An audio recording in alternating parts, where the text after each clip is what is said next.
I just want to challenge you a little bit and just take 1 minute or two, turn to your neighbor and think about the following question. From your experience, when was collaboration with other people, could be personal, could be private, could be business, could be professional, could be at the university, when was it fun, invigorating, really like cool? Take 1 minute, turn to your neighbor, and then I'm going to ask you for just one sentence. Okay, let's keep that in mind, because I think it was great the way Steve showed, what is a big change system, and that change system needs to turn into a collaboration system. Not everybody needs to work with everybody, of course, but in order for people to collaborate towards a certain joint outcome, there need to be this invigorating atmosphere. Does anybody have you ever been exposed to an interministerial working group? Anybody has ever been? Yeah? So, does it have this invigorating feel to it? No. Okay. So there is collaboration, and I'm passionate about collaboration that works, and I know collaboration works between different stakeholders if these different elements that you've mentioned are present. What I'm developing is a learning approach, how we can get this invigorating atmosphere into our collaboration, and yet at the same time be rational about the outcomes and be realistic and viable about the outcomes. So that's why I call it the collective leadership approach as a fractal to large systems change.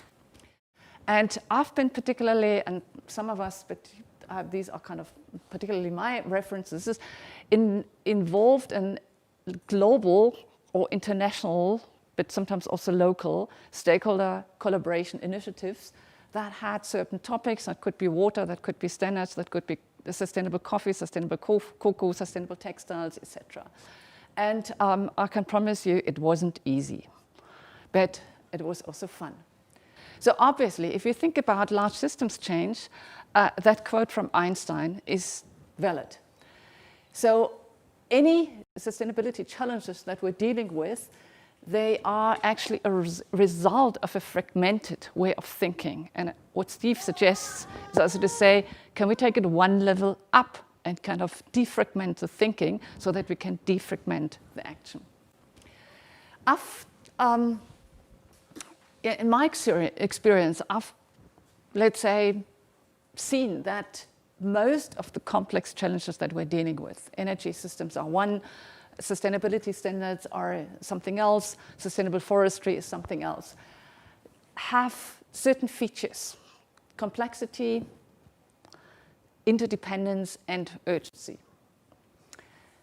And that is a big challenge because let's say the traditional reaction to complexity is not to create such a web crawl as Steve.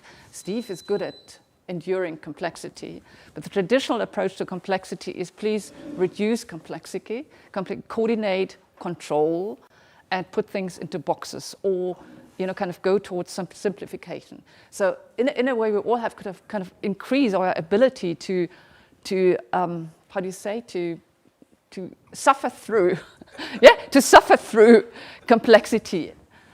And so the answer to complexity is definitely not simplification. It is complexity. So we need a complex approach. There's just no way out. But can we kind of live with that complex approach? And so the answer to complexity is a patterned approach. And I think the web crawl that you showed was quite a good example of how we can avoid going into coordination. That's also what you said. But into seeing what are the patterns that are already available, and look, what are the patterns that work and what are the patterns that actually don't work, and then start it from there. The answer to interdependence, of course, is a networked approach.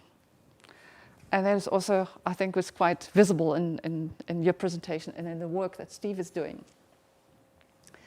And the answer to urgency is tapping into the human heart. And I found it quite interesting that some of you said, if I'm personally involved, if there is something emotionally enticing. So it is tapping into the human heart. And that would be my question to Steve. If you look at the web crawl and the big change system, what gets people going? So what's the issue that they get up in the morning and say, this is what I want to do, this is what I want to contribute. I'm sure I can make a difference. I can't make the difference by myself. I need to get other people into collaboration to make a difference. All three approaches require well-functioning collaboration among a wide range of stakeholders, institutions, and they all come from different walks of life. But in my experience in multi-stakeholder processes, it took sometimes 3 or 4 meetings over a period of one year that I would be talking to Steve, although like he's coming from Greenpeace, and you can even look how he's his clothes, and I'm normally not talking to this person, and then after 3 meetings I think actually he's a nice guy. So, and that takes time. It also requires checks and balances.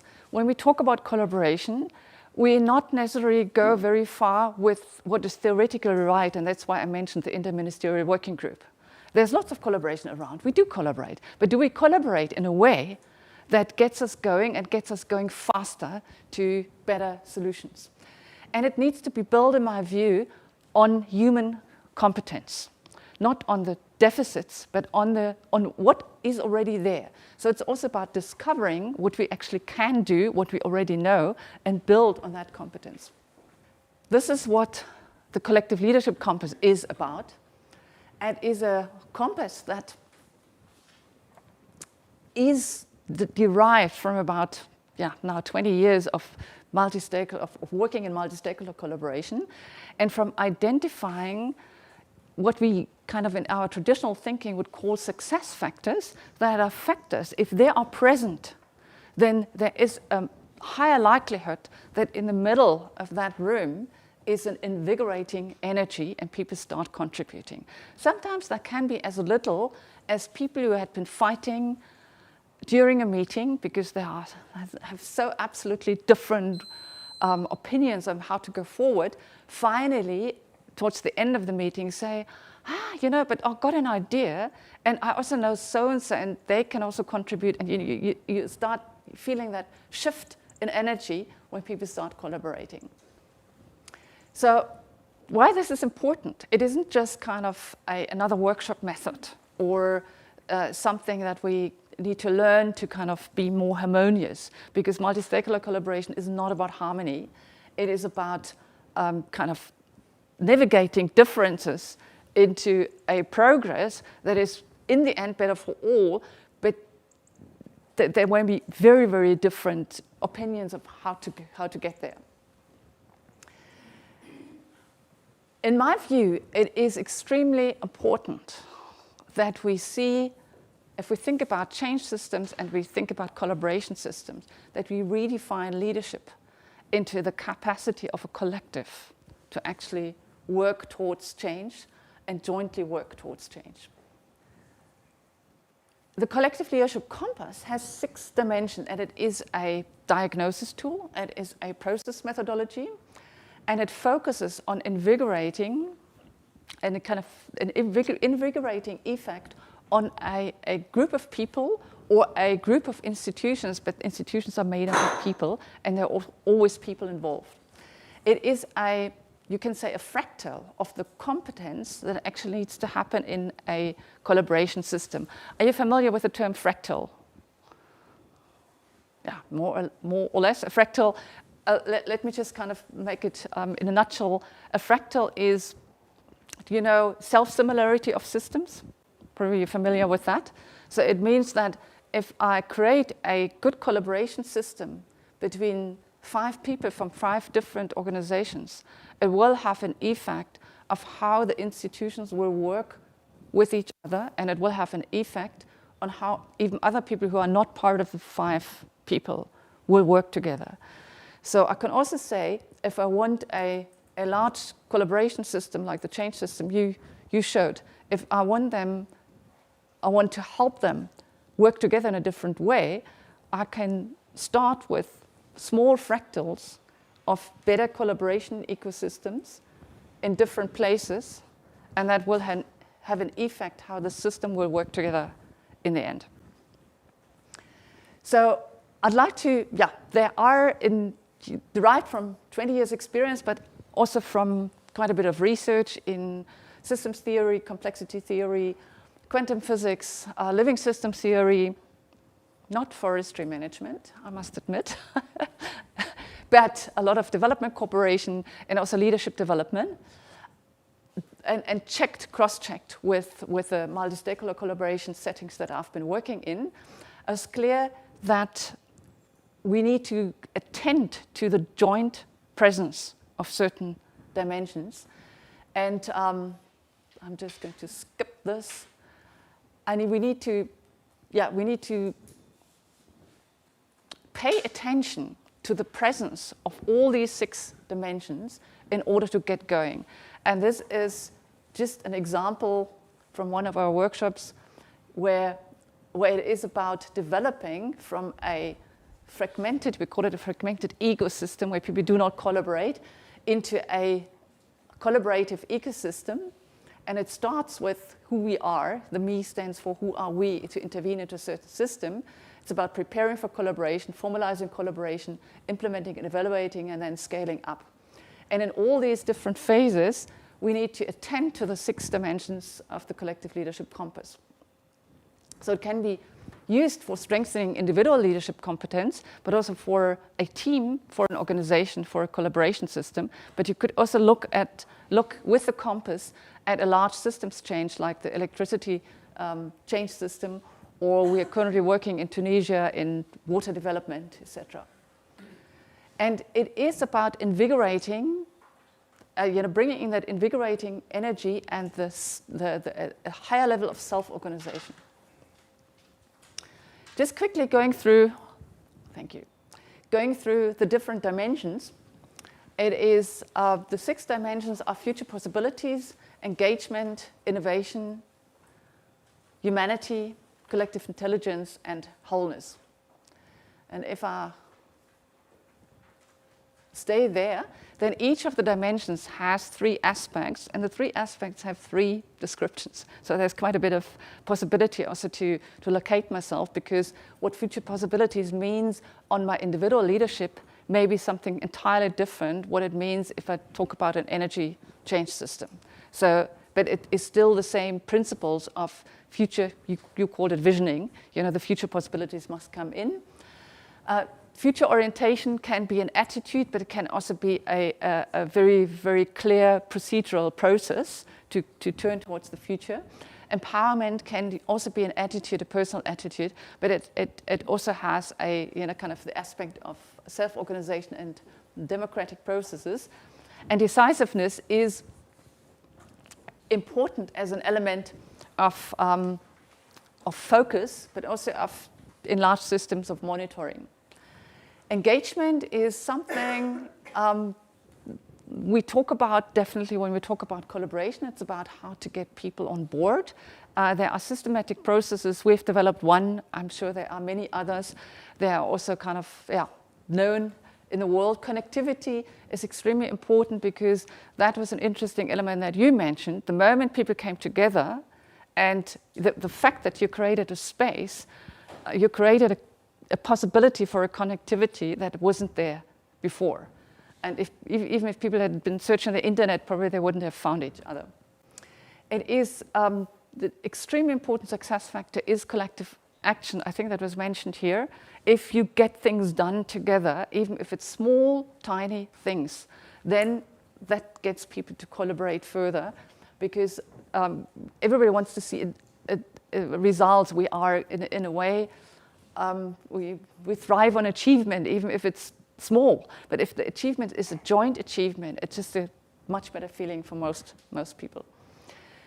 Innovation has the aspect of creativity. That the question is, how do we bring in a different quality of interaction in terms of bringing in new ideas that haven't been there before? Very difficult in interministerial working groups. And excellence shouldn't be underestimated, because it's about mastery. It's about also making sure if I don't have the knowledge do I need to bring somebody in who has a better knowledge on a certain issue? And agility refers to venturing into the unknown, to risk-taking, and to be able to learn from crises and actually turn crises into opportunities. Humanity is a broad term, and I was wondering, was it in the Young Leaders program? Somebody said, but actually humanity should be at the center. Yeah, that's right. Yes, and it is, I've developed it as one dimension. It's the basis. It is the basis in a way, yeah. So mindfulness is extremely important. It's, again, a personal issue, but it's also you can have awareness of who else is in the room and how they, or who else is in the change system and how they act. Balance is certainly underestimated in most of our work-life non-existing balances, maybe with you, but in my generation. But it is also like, how do we balance in multi-stakeholder collaboration task and content with process or with encounter and human-to-human relationships. Empathy is clear the ability to step into the shoes of others. Collective intelligence has the aspects of dialogic quality, and that is our ability to be in a conversation, and that may be here in the room, but it may also be virtually, or that may be through, even IT-based conversations. But it is I think that was, you were saying listening, like if people feel listened to, it is a very, very important element that needs to come in. Diversity is not just simply gender diversity or race diversity, but it's the question, how do we bring in deliberately different perspectives? We're trying this at the moment with, it was mentioned that we just kind of created a new initiative that's called the Potsdam Initiative, where we want to bring in people who are in large systems transformation and systems thinking, but come from very different schools of thought. It's not easy, but it's about bringing in that diversity. Iterative learning is what are the cycles of learning that we actually bring in. And wholeness is about contextuality. That would be if I was in Steve's large electricity change system, I would be deliberately saying what's me in the context that I'm acting in, and how do I actually need to relate to other actors. It's about mutual support, because that is a very, very crucial point in accelerating collaboration. The moment in a room of people, if people get out of competition, even if they are not of the same opinion, but say, gosh, I've written a book, why don't you read that? Or, I know somebody who could actually help you. Then the energy completely changes. And contribution is also a personal aspect, but it's also a larger aspect. What's the contribution of our change system to the world, or of my organization to the change system, or of me to the system that I want to see? That is the future. Some of you may recognize that this is the compass. And we are currently in the process of developing a diagnosis and action tool around the compass that can be then used on the individual level, on the team level, on the organizational level, on the collaboration system level, but also for large systems change.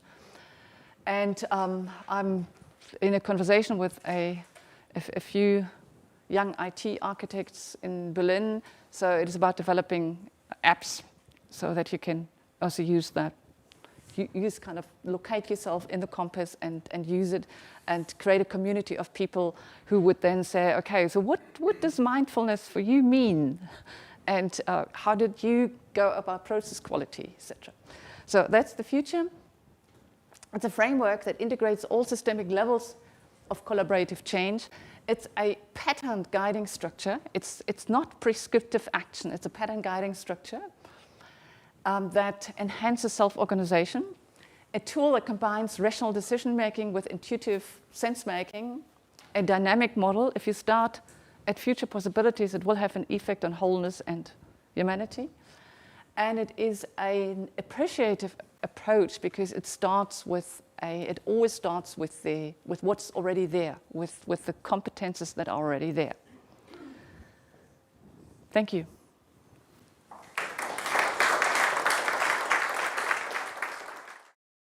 So why is the topic of relationships so important, the topic of collaboration so important for sustainability? We can see sustainability challenges as systems failure, and then many people do that. That's perfectly all right, because it's all about issues. However, it's human beings who actually drove systems to fail, and it's human beings who can make a change. So in the future of addressing sustainability challenges, it is about us being able to think together in a different way, to interact together in a different way, and to shift the way we co-create in a more conscious way.